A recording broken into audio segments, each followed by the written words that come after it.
Ok. Buen día para todos. A continuación, junto con mi compañero Andrés Felipe Leal García y quien les habla, Iván Camilo Romero Díaz, vamos a presentarles el tema que nos corresponde, Mintzberg y las 5 estructuras. Bueno, a continuación, antes de empezar a hablar de Mintzberg y la estructura en 5 del modelo, vamos a conocer un poco quién es Henry Mintzberg, la autobiografía. Entonces, ¿quién es Henry Mintzberg? Es un destacado teórico de la gestión empresarial que con sus planteamientos contrarios a la planificación y la estrategia revolucionó el management. ¿Qué es el management? Es la técnica de dirección y gestión de empresas contemporáneo. Henry es autor de decenas de libros sobre gestión empresarial, entre los que se destaca la serie titulada La teoría de la política de la gestión, que es uno de sus principales libros. También Henry podemos encontrar diferentes libros, como por ejemplo El CEO más peligroso.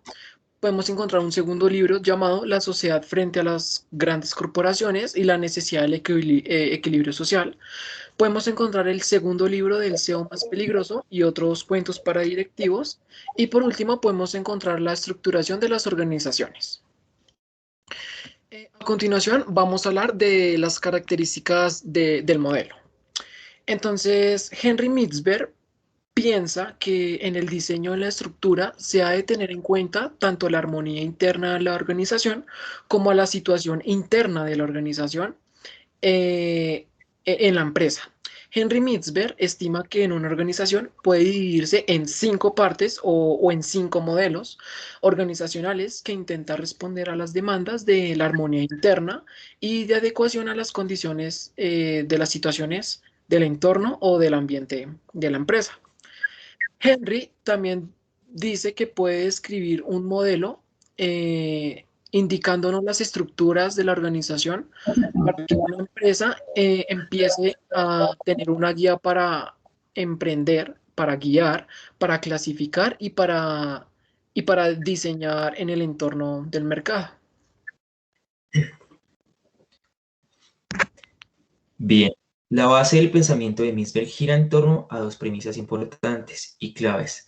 La primera de ellas corresponde a la división del trabajo y la segunda a la coordinación de estas para encontrar un fin común, que es el alcanzar los objetivos definidos, sean cuales sean. Según su perspectiva, cuando se procede a definir la organización de una empresa, debe realizarse una selección de elementos que la conforman, de tal forma que exista una armonía, una consistencia, una coherencia entre sí y una organización consigo misma, y también la relación en el entorno. Eh, También Henry podemos encontrar que el objetivo de este modelo está principalmente en servir como guía para el diseño de organizaciones que puedan enfrentar exitosamente el desafío de la eficiencia. Otro objetivo muy importante está principalmente de servir como guía para el diseño de organizaciones que pueden enfrentar exitosamente el desafío de la eficiencia y de la eficacia. También cabe resaltar que resulta ser de gran ayuda para la clasificación, comprensión, el diagnóstico y diseño de las organizaciones. Y ya por último, esta estructura sirve también como modelo de diagnóstico que indica cuáles son las variables relevantes, cómo deben ser relacionadas para construir un patrón de comparación. A continuación vamos a hablar sobre el modelo de Mintzberg.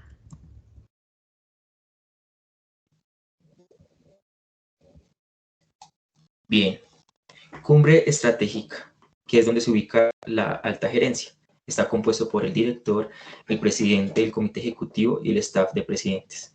También va enlazada con la estructura simple, que es la supervisión directa, en la parte mayor, es la parte mayor de importancia en la cumbre estratégica.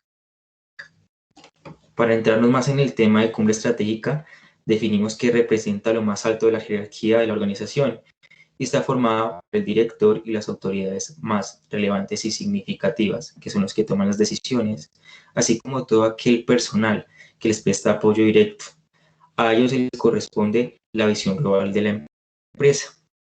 Por otro lado, encontramos que la estructura simple es un modelo flexible, es idóneo para esas empresas que son pequeñas y medianas. Se basan en la supervisión directa del director y de otros miembros de la cumbre estratégica. Eh, en la siguiente diapositiva podemos encontrar la línea media. ¿Qué es la línea media? Primero que todo, está formada por los gerentes, supervisores y responsables cuya posición en la empresa se encuentran entre la más alta de la dirección y el núcleo operativo. Su papel es el de asignar las tareas a aquellos cuyo papel importante es la ejecución de las mismas con el objetivo de alcanzar los objetivos de los superiores de la empresa. Otro punto muy importante es su posición, ya que se encuentra entre la cumbre y el núcleo operativo. La línea media tiene la función de perseguir los objetivos que han sido propuestos por la cumbre estratégica. En la línea media se puede encontrar que tiene gran ayuda o se entrelazan con la forma divisional, la cual está basada en la estandarización de los productos o servicios. Esta forma divisional la vamos a exponer en las siguientes diapositivas. Devolviéndonos al tema de la línea media, podemos encontrar un claro ejemplo para este caso, que es como parte estratégica de una empresa hay un objetivo que diga vender 12.000 paraguas en el mes siguiente. En este caso, serán los integrantes de la línea media los que indican qué cantidad de horas deberá trabajar cada operario para lograr cumplir cada una de su cuota de trabajo. La línea media no solamente comandan al núcleo operativo, sino que también a las demás áreas. Por ejemplo, son los que dicen a los encargados de la limpieza qué sectores abarcar o a los diseñadores de productos qué nuevos productos pueden hacer.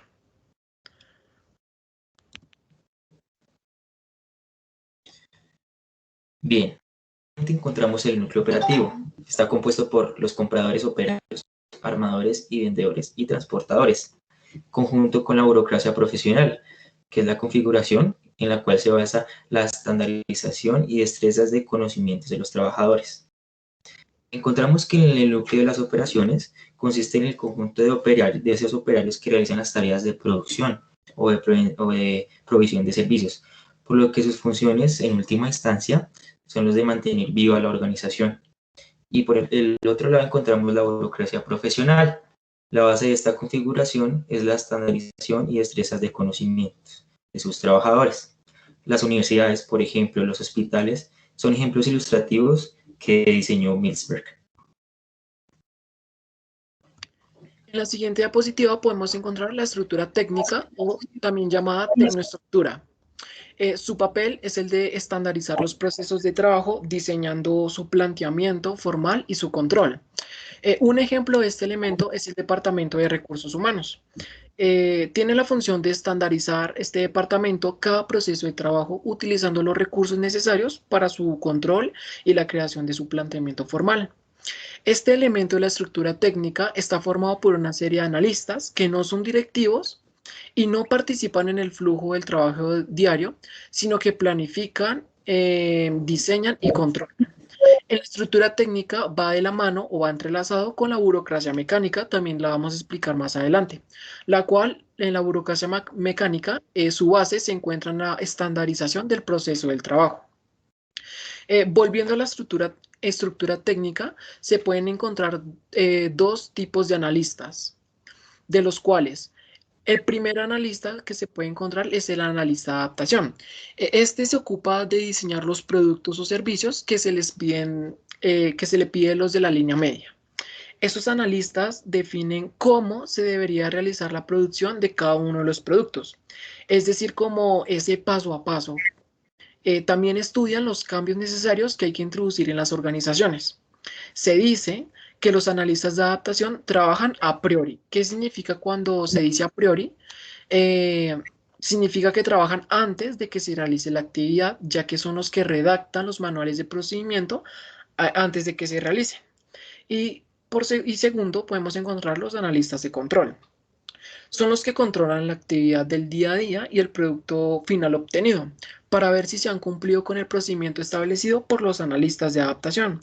Por esta razón se dicen que trabajan a posteriori. ¿Qué significa que se le llame a posteriori? Significa que les toca actuar una vez que la tarea ya fue realizada. En la siguiente diapositiva podemos encontrar como tal la estructura de una organización de Henry Mitzberg. Como se puede ver en la parte superior, se puede encontrar la cumbre estratégica de la cual lo conforma el presidente, el comité ejecutivo y el staff del presidente. En la parte derecha se puede encontrar el staff de apoyo, en el cual se puede o está compuesto por el consejo legal, la recepción, el correo, la cafetería. En la parte izquierda del modelo o de la estructura podemos encontrar el planteamiento estratégico, la capacitación del personal, la investigación operativa o el staff de empleados. En la parte central del modelo podemos encontrar la línea media, de los cuales lo conforman el vicepresidente, gerentes de planta o gerentes regionales de venta. Y a lo último, en la parte inferior de la estructura, podemos encontrar el núcleo operativo, en las cuales lo conforman los compradores, los operarios, los vendedores o los transportadores. Vamos a hablar ahora de las partes del modelo de Mintzberg. En las partes del modelo de Mintzberg podemos encontrar la cumbre estratégica. En la cumbre estratégica representa lo más alto de la jerarquía de la organización y está formada por el director y las autoridades más significativas, así como todo aquel personal que les presta el apoyo directo. A ellos les corresponde una visión global de la empresa. La definición de los objetivos de la organización también les corresponde a ellos, la relación institucional también les corresponde a ellos y el entorno de la organización también les corresponde a ellos. Una de sus funciones de la cumbre estratégica es la de tener una visión global de la organización y definir los objetivos, entre otros asuntos de la compañía. También se encarga de formular la estrategia de la empresa, es decir, definen la misión, definen la visión, definen los valores, definen los objetivos. En la cumbre estratégica se tiene que tener una visión clara de lo que sucede dentro de la empresa y lo que sucede fuera de la empresa, o sea, en el entorno. También deben estar atentos a los cambios que suceden en el contexto y que afectan la actividad del día a día. Son aquel grupo de personas que indican como hacia dónde va la empresa y qué conviene producir u ofrecer al mercado según las circunstancias del contexto.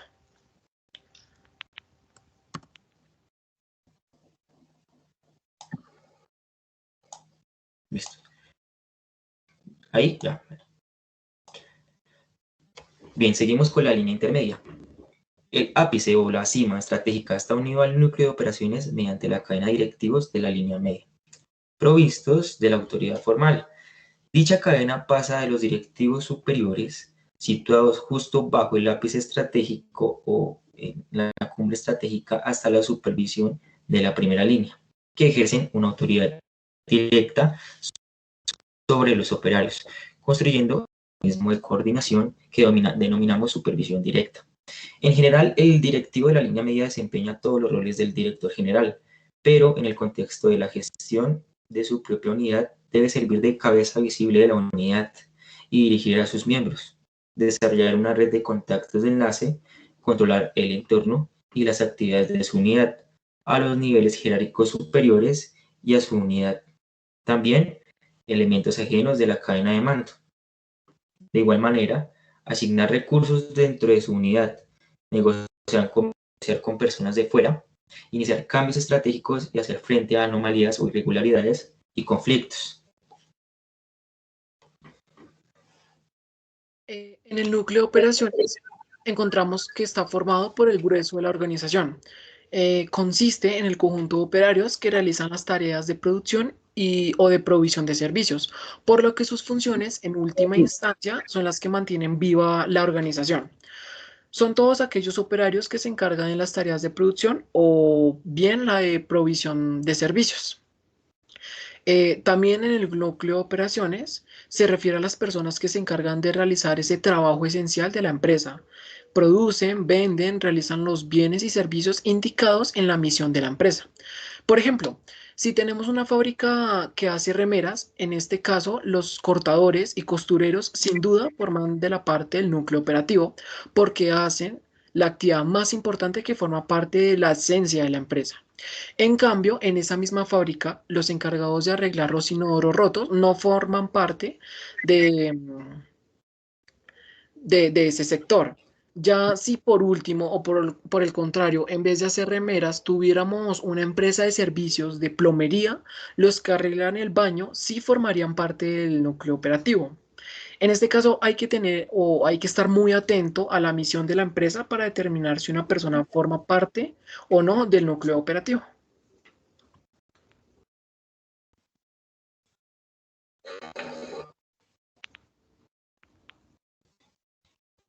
La tecnoestructura.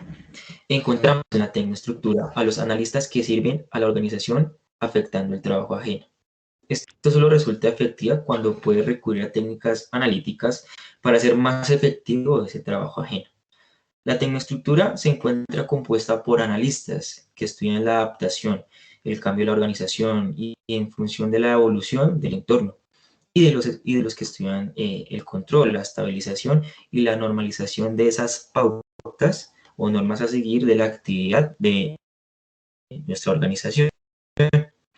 Podemos también distinguir tres tipos de analistas de control correspondientes a tres tipos de normalización.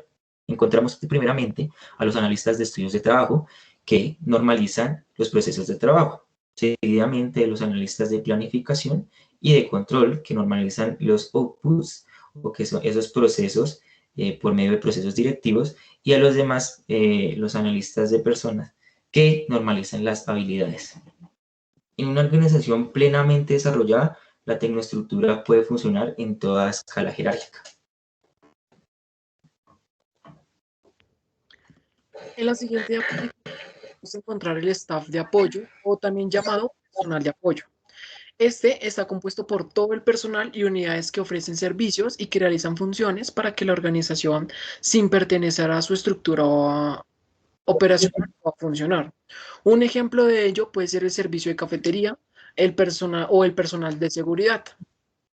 También cabe resaltar que en el staff de apoyo es un conjunto de personas o áreas de la empresa que no realizan el trabajo esencial, manifestando en la misión de la empresa, sino que su objetivo consiste en apoyar la organización mediante la prestación de tareas y servicios especializados, como pueden ser la limpieza, puede ser la seguridad, también puede ser la contabilidad, siempre y cuando la empresa no se dedique a ello exclusivamente. Por ejemplo, un contador público que realiza el balance general de una empresa es parte del staff de apoyo o personal de apoyo, salvo que nuestra empresa sea de un estudio contable, en cuyo caso ese contador sería más bien integrante del núcleo operativo. A continuación, vamos a hablar de las aplicaciones del modelo al diagnóstico organizacional. Bien, la estructura simple, como su nombre lo indica, se trata de una estructura sencilla, informal, flexible, que corresponde a empresas pequeñas cuyas actividades giran en torno al director general, quien efectúa de forma directa la supervisión de los empleados y además asume varias funciones, entre ellas pues lo más importante que es la toma de decisiones, pero no se suscribe únicamente a microempresas, pero pues también se puede una empresa con decenas de empleados, pero puede tener una estructura simple pues de carecer de un equipo de dirección.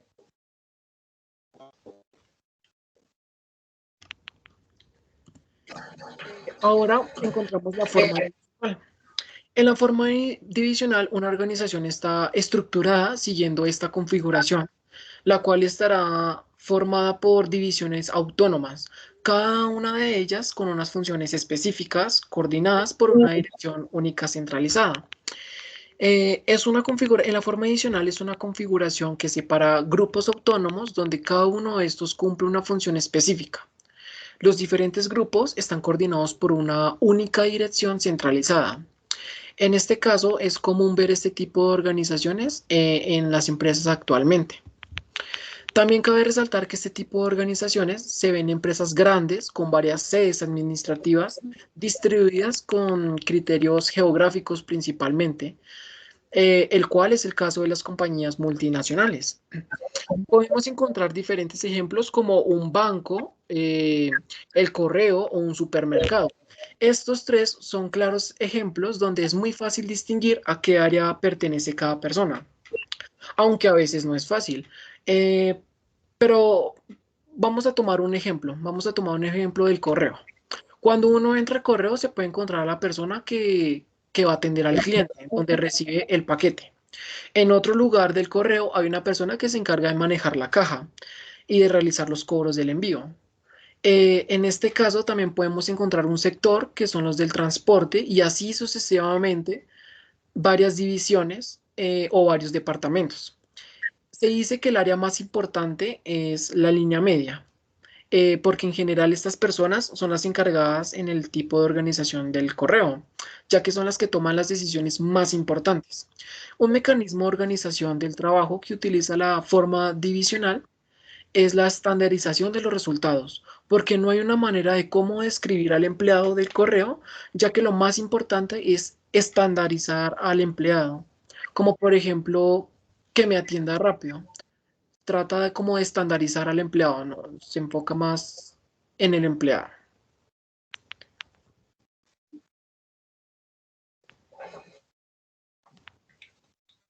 Bien, encontramos la habilidad profesional. Cuenta con la normalización de habilidades profesionales y con el adoctrinamiento también. Incorpora especialistas debidamente preparados y adoctrinados, es decir, profesionales, quienes asuman un control significativo para la organización. La naturaleza burocrática de esta configuración radica en que el empleo de las normas que determinan lo que se debe hacer al interior de la organización. A diferencia de la burocracia maquinal, en la burocracia profesional las normas surgen fuera en su propia estructura, especialmente en las asociaciones profesionales que reúnen con sus colegas dentro de burocracias profesionales.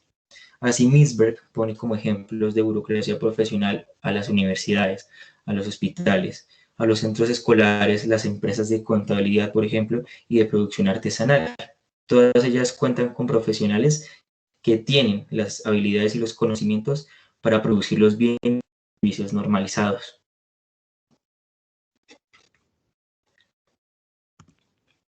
Ahora podemos encontrar la burocracia mecánica.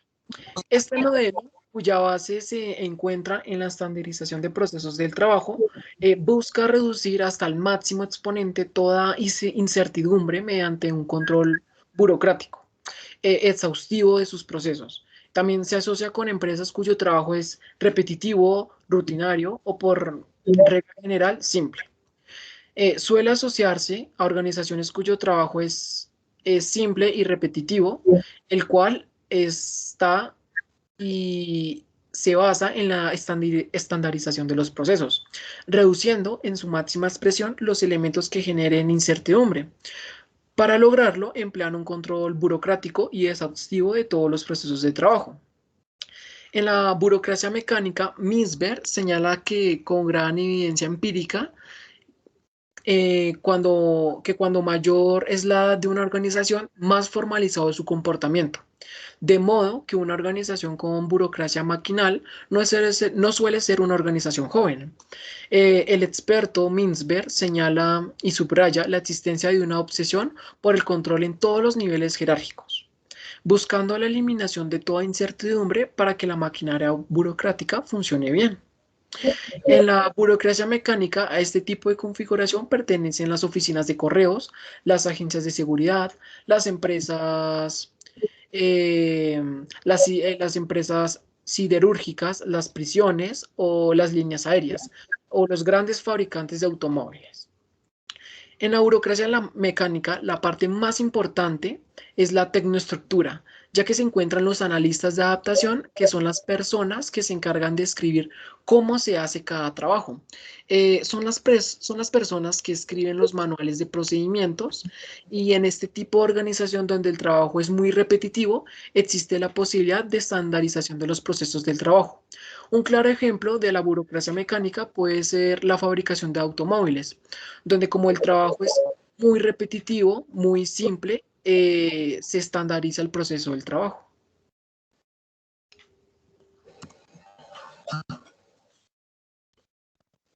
Bien, continuamos con el término de adocracia, que se trata de organizaciones altamente flexibles formadas por profesionales expertos que trabajan conjuntamente, coordinados, dispersos en toda la estructura.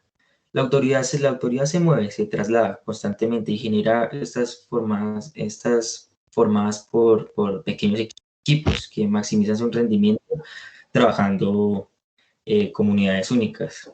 Es tal vez el modelo más difícil de implementar porque se refiere a cualquier estructura altamente flexible, capaz de adaptarse rápidamente a las condiciones cambiantes del entorno. También se trata de universos multidisciplinarios, coordinados, capaces de adaptarse fácilmente a los cambios, con directivos integrales y con una estructura de matriz. Este tipo de organización suele presentarse en el ámbito de las tecnologías. Para terminar, traemos unas conclusiones de la estructura de Mintzberg. Mintzberg piensa conscientemente con una postura a la del enfoque de contingencia, que no hay una manera mejor de diseñar las organizaciones. También se puede ver que la estructura de una organización debe ser resultado de la selección de elementos, hecha teniendo en consideración la búsqueda de consistencia interna y externa de la empresa. En otras palabras, en el diseño de una estructura se ha de tener en cuenta tanto la armonía interna de la organización como la organización en el entorno. Muchísimas gracias.